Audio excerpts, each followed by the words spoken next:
describe tahini as sesame butter, basically like peanut butter made out of sesame seeds. And it's supposed to have this weird quirk where you add water and it gets thicker? What?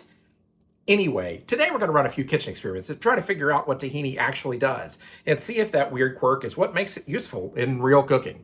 Hi, I'm Chris. I'm a medium-level cook with rare-level curiosity. This is Rarely Well Done, where we figure out what ingredients actually do. Now, every ingredient has a personality. Some try to take over the dish.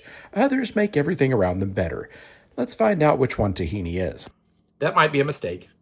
Tahini is a little bitter and not sweet, so it comes with a certain ego-free restraint.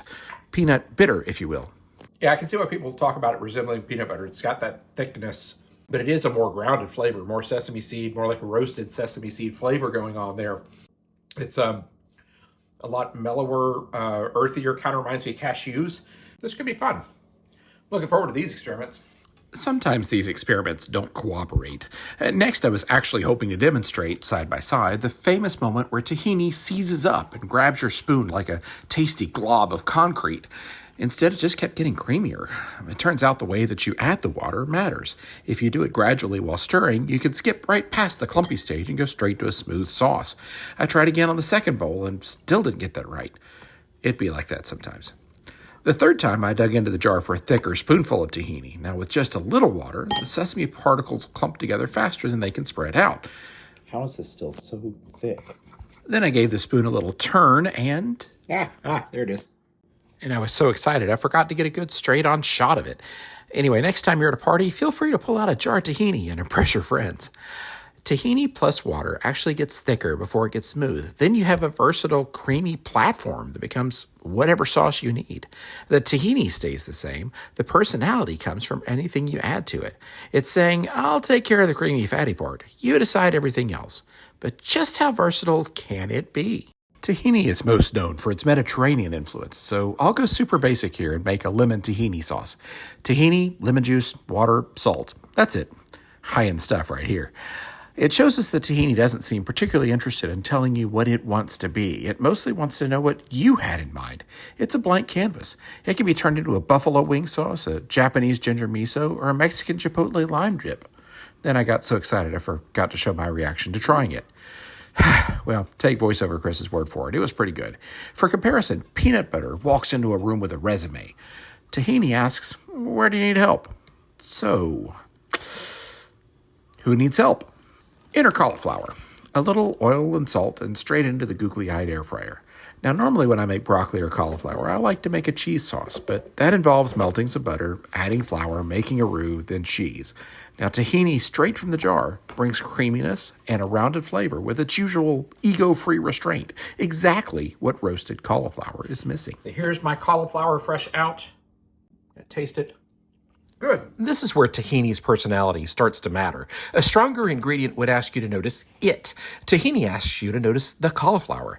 Tahini's job isn't to reinvent the dish, it's to give that roasted flavor somewhere to land. Wow.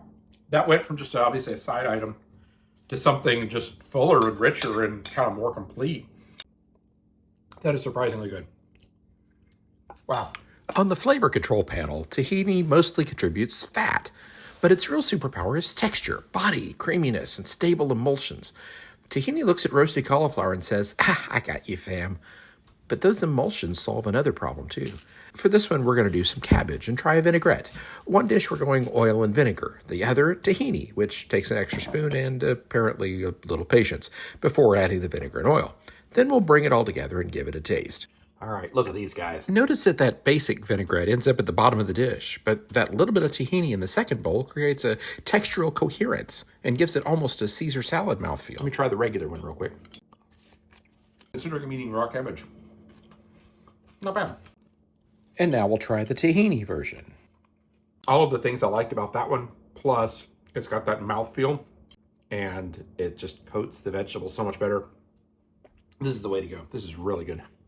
So good, in fact, I ate it all before I got the video. Remind me to fire my camera guy in the comments. So now we've seen tahini become a sauce, improve vegetables, and hold together a vinaigrette. So here's the obvious question.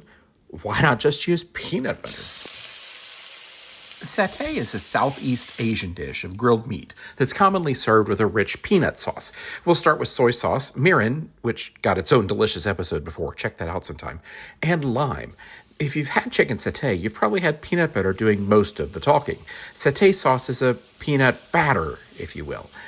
We'll split our liquid into 2 dishes and add peanut butter to one and tahini to the other, then coat our chicken and dry them. I've got my satay here, and I've got the tahini version right here. Starting with the standard satay first, one thing kind of stands out. Peanut butter flavor kind of dominates. And compared to that strong flavor that's locked in, tahini is more neutral, even flexible. It's a more grounded earthiness. With tahini, I feel like you've got room to send it in whatever direction you want. So it's a foundation that's very flavorful, but it's not classically satay. Now I get to zhuzh it up in a direction of my own with some salt and lime. Tahini's just the canvas. Now here comes the painting. Oh, that's really good. Not technically satay, but a sesame version of satay. It's really good. The takeaway is that peanut butter walks into the room loudly and says, "I'm here!" Tahini just sits down and starts contributing. It's peanut butter, if you will. Tahini stays out of the spotlight, but as a supporting actor, it makes those other characters just stand out. So tahini turns out to be a surprisingly flexible ingredient. It's a flavorful fat, it's a fast sauce base, and it's a great way to add creaminess without adding any dairy. Also, its ego-free restraint lets it be a foundation that builds something else. If you want to try it for yourself, there's a link in the description to pick it up on Amazon and support the channel. Now, if you've got a favorite way to use tahini, I'd love to hear about it in the comments, so let me know. And I hope I've encouraged you to try something new. Thanks for watching.